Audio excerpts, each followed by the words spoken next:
কেটে দেখাচ্ছি, দেখুন কতটা সুন্দর তৈরি হয়েছে। কথায় আছে মাছে ভাতে বাঙালি, কিন্তু শুধু মাছ নিয়ে নয়, মাছের তেল, মাছের ডিম সব কিছু নিয়ে বাঙালির নানান পরীক্ষা নিরীক্ষা, নানান গবেষণা। সেই গবেষণায় আমিই বা কেন পিছিয়ে থাকি? তাই আজ নিয়ে এসেছি মাছের ডিমের এমন একটা পদ, যেটা একবার বানিয়ে খেলে বাড়িতে যখনই মাছের ডিম আসবে এটাই কিন্তু বারবার বানিয়ে খেতে ইচ্ছা করবে।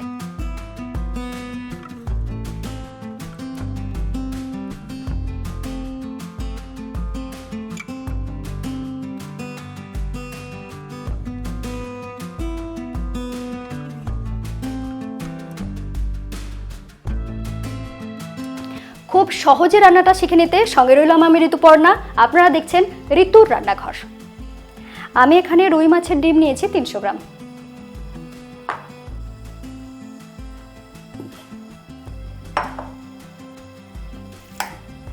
এই মাছের ডিমটাকে আগে থেকেই ধুয়ে নিয়েছি। এরপর এখানে মিশিয়ে দেবো কিছু মশলা। প্রথমেই দিয়ে দিচ্ছি স্বাদ মতো নুন, দিচ্ছি হাফ চা চামচ হলুদ গুঁড়ো, সামান্য একটু লাল লঙ্কার গুঁড়ো, দিচ্ছি কিছুটা কাঁচা লঙ্কা কুচি, সাথে দিচ্ছি 1 চা চামচ আদা রসুন বাটা। এখানে আমি ব্যবহার করছি 4 টেবিল চামচ কর্নফ্লাওয়ার। এরপরে এটাকে চামচ দিয়ে মাখতে যাবেন না, হাতে করে এইভাবে মেখে নিতে হবে।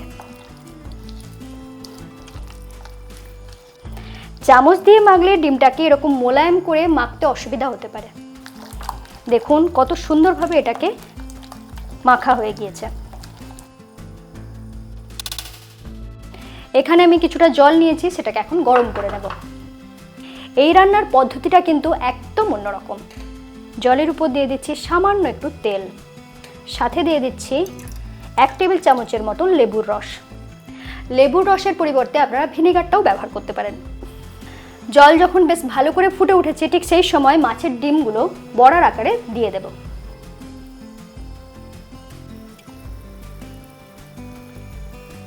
জলটা ফুটে যাওয়ার পরে যখন বড়াগুলো দেব তখন কিন্তু গ্যাসটা থাকবে লো ফ্লেমে।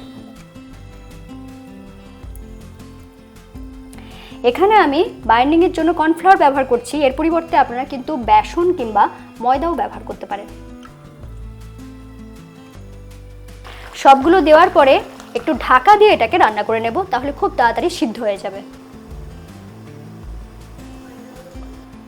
4 থেকে 5 মিনিটের মতন এইভাবে ঢেকে রান্না করে নিয়েছি। এরপর দেখাচ্ছি। দেখুন ডিমগুলো সিদ্ধ হয়েছে এবং আকারে বড়ও হয়ে গিয়েছে। দেখুন দেখতে একদম মিল্ক কেকের মতন হয়ে গিয়েছে।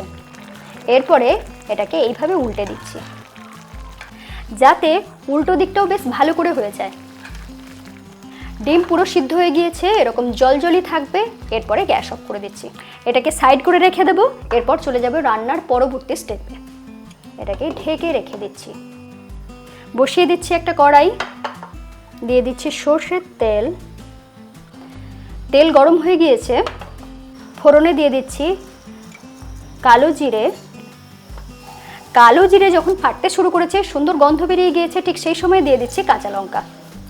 সাথে সাথে দিয়ে দিচ্ছি 1 টেবিল চামচ বেসন। বেসনটা তেলে সামান্য একটু ভেজে নেব।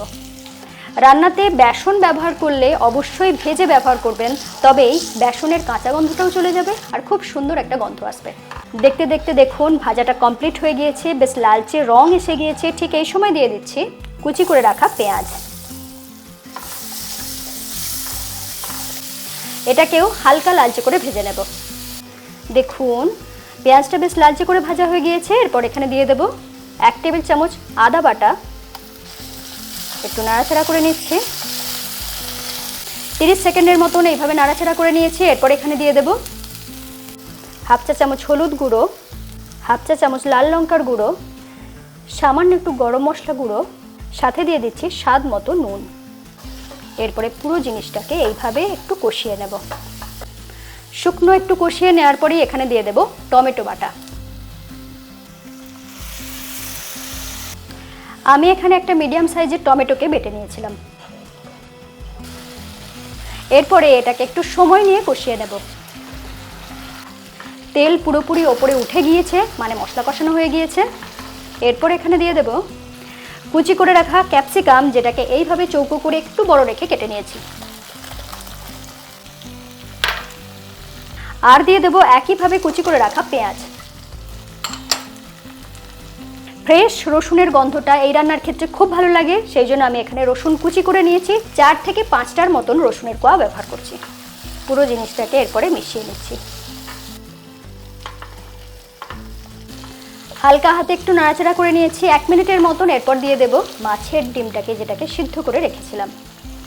এইভাবে যদি মাছের ডিমটাকে বানান তাহলে মাছের ডিমটা শক্ত হবে না, নরম হবে, জুইসি হবে, খেতে দুর্দান্ত লাগে।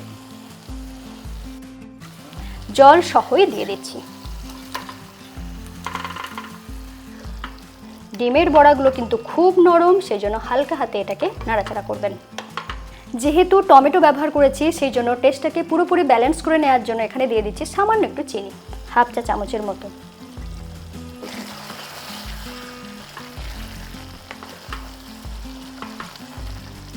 এরপর ঢেকে এটাকে কিছুক্ষণের জন্য রান্না করে নেব, যাতে মশলাটা পুরোপুরি মাছের ডিমের মধ্যে চলে যায়।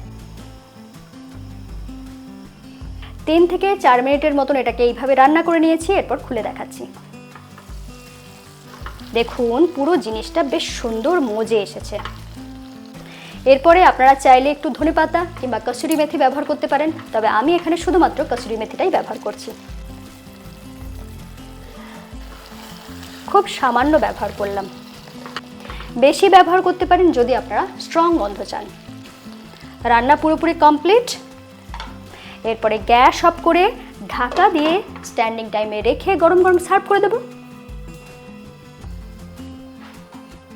ভেজে মাছের ডিমের রান্না আপনারা অনেকেই অনেকভাবে বানিয়ে থাকবেন, কিন্তু এইভাবে একবার বানিয়ে দেখবেন, পার্থক্যটা নিজেরাই বুঝতে পারবেন।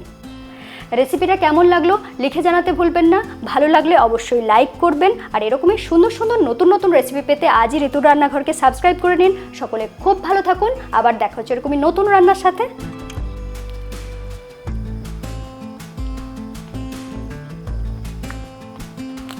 দারুণ সুন্দর নরম হয়েছে, দারুণ জুইসি। এই জিনিস কিন্তু মিস করবেন না।